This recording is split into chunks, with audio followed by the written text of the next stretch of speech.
सास के घर में कोई न जइयो जी को जलना पड़ता है। सास के घर में कोई न जइयो जी को जलना पड़ता है।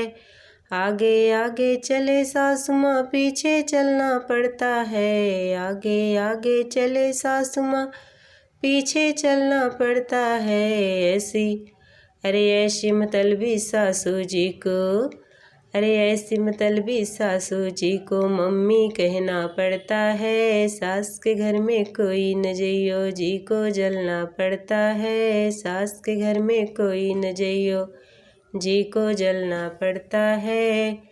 अरे आगे आगे चले जेठानी पीछे चलना पड़ता है। आगे आगे चले जेठानी पीछे चलना पड़ता है।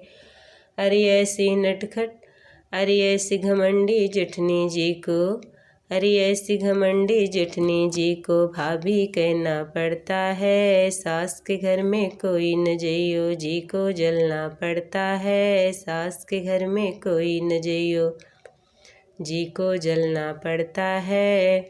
अरे आगे आगे चले ननदिया पीछे चलना पड़ता है। आगे आगे चले ननदिया पीछे चलना पड़ता है।